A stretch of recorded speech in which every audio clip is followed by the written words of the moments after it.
Hello, my name is Mirel Jimenez, and today I am going to talk about my thesis topic. It is Emergent Remote Education Curriculum and Teenagers' Engagement in the COVID-19 Online English Classes. First, let's see the statement of the problem. As it is usually done, the online classes often adopt a learner-centered approach. This is with the objective that the student is able to do lots of things by themselves. They have autonomy.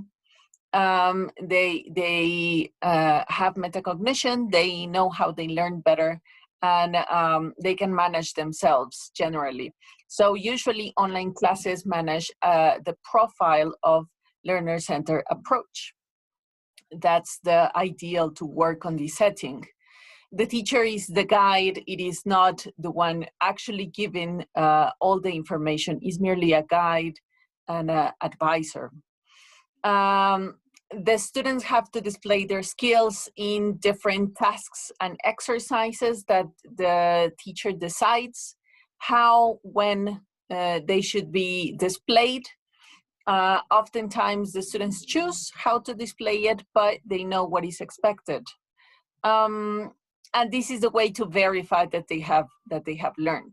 However, in this online setting, emergent online setting that we are living in, learning verification has proven to be difficult, mainly because the students are not engaged. Their disposition, their participation, their attitudes are not the adequate for this setting.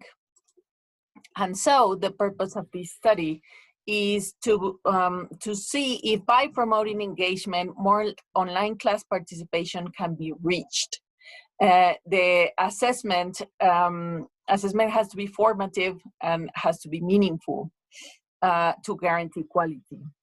So the purpose of this research is to explore engagement in this emergent online setting for a private language school with a B1 teens group. Now, we have been talking about online education and emergent online education. So here are the differences between these concepts that can be sometimes mistaken. The first is distance education, which has been around for quite a long time, since the 1800s. Nowadays, they can be translated with the OERs and the MOOCs. And the objective is to reach a wider audience that would not be able to reach this higher education otherwise. Maybe it's people without economic resources, or it is adult people who already have other responsibilities and they have no time to go to school otherwise. However, the difference here with the online education is that distance education has sometimes been carried out by mail. So it's not only that you would use internet. The online education, yes, can be pre-recorded online courses like the ones we mentioned, the OERs and the MOOCs. But it can also be video conferencing classes live. You connect at one time and you meet, you have the classes, or blended courses that you go to class one day and maybe do other activities online. However the case, all of these courses and teaching methods have been thought of and have been planned for an online setting previously. And so the difference with the emergent online education that we're living in is that because it was emergent, it was not planned. So there was no plan at any point of making this change. Nobody saw it coming. Nobody wanted it. So it was unplanned, and it was a quick change from the face-to-face education to an online setting. The objective is to have this kind of temporary fix, so the students wouldn't miss a full school year, but it was never meant to be permanent. Now, we talked about the learner-centered approach. It is used to make the student more involved in their own learning process. It encourages lots of participation, interaction if it's necessary, not only in person or face-to-face, but also maybe participating in forums or commenting someone else's. Um, Lots of metacognition, as we have mentioned, is necessary because they know how they learn better. So they already have an idea of what to do. All of this, of course, prompted by the teacher's planning, as well as power sharing. Let's remember that these kind of courses, the power sharing is important because students decide how, when, and what they want to learn. So that's why the teacher is merely a guide, because the teacher is not deciding most of these things. Now, how is it linked to language? Well, one of the things, or one of the main objectives of using a learner-centered approach is to teach students real life skills. And if you travel to another country, of course, you need to be able to fully thrive in a place of another language. In this case, we're talking about English. So you need to give them relevant skills, real life and high order skills, of course, as well as the adaptation. They need to be able to adapt, including to the human needs.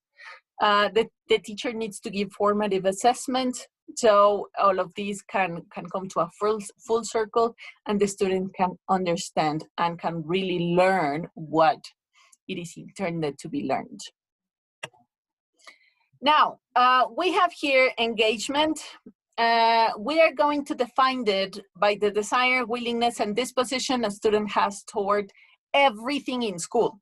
So not only the school, but also the building, the teacher, the classes, the peers, everything around the activities.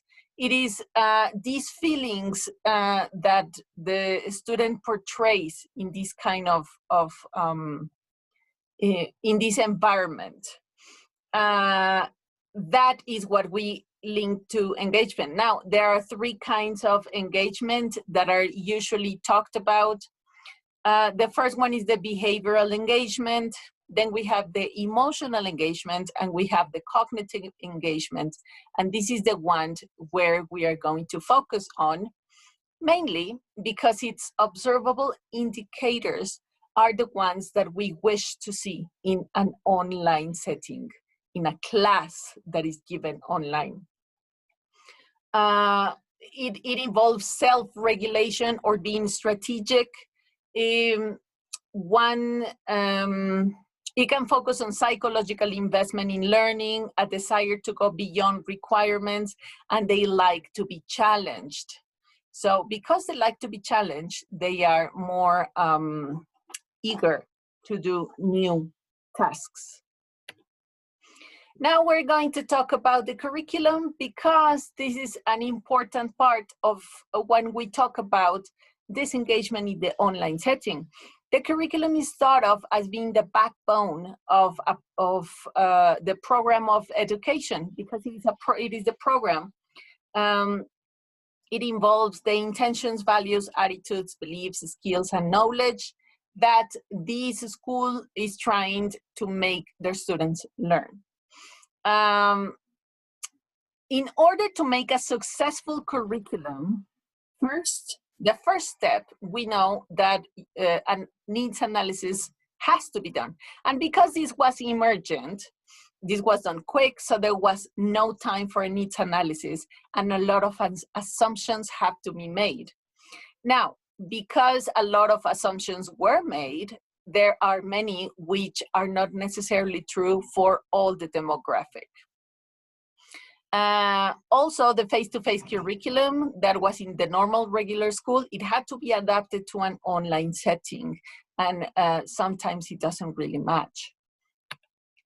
Here is a little chart of how the creation of the online curriculum is done. First, as we mentioned, we need to do a needs analysis.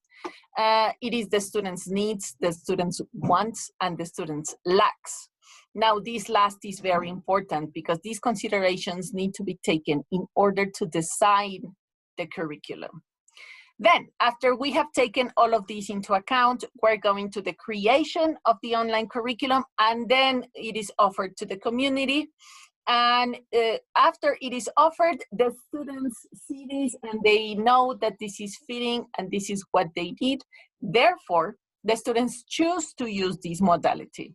They choose to enroll in this modality. And that a little bit guarantees the engagement, the participation, and all of these things that are necessary to carry out a successful class and successful learning.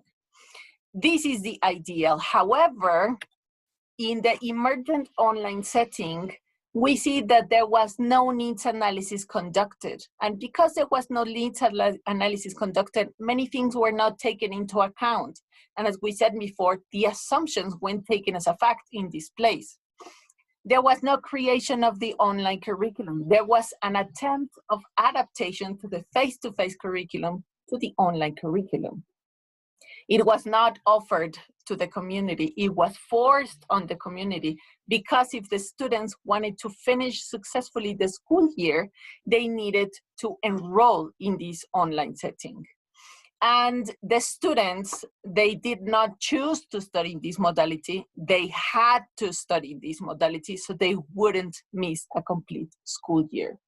So as we can see here, there are a lot of points that certainly do not help in the engagement of the online classes. Now, here are some research questions. First, what factors or conditions affect the students' engagement in online courses? What strategies promote more effort, persistence, concentration, discussion, class participation, and contribution in online classes? It is important to mention here that all of these are observable indicators of engagement. That's why we are asking about them, because if we observe this, we know that our students are engaged.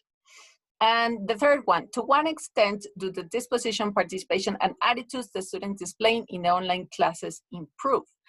This third question goes back to our methodology. Our methodology is meant to be action research. It is going to be conducted by observations. We are going to keep journals and recordings on the classes and see if there has been some change, if there has been the changes we wanted, the changes we have foreseen, or there have been some other kind of changes, or no changes at all, definitely. So this methodology is going to be used to monitor, and that is linked directly to our question number 3. Now, the participants.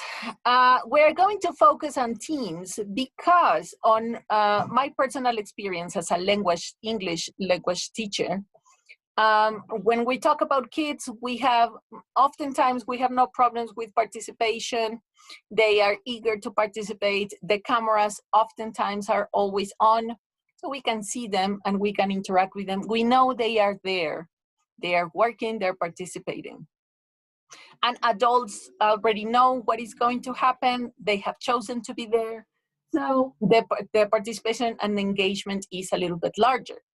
However, in the demographic where I work, in teens, there has been a struggle because they don't turn on their cameras. We don't know if they're there. They don't really like to participate, or we need to look for ways to make them participate. So because we have been struggling with this, that's why I have chosen this demographic. And the observations are done in a private language center here in Puebla, Mexico. Here is a little bit of my bibliography, and that would be all. Thank you very much.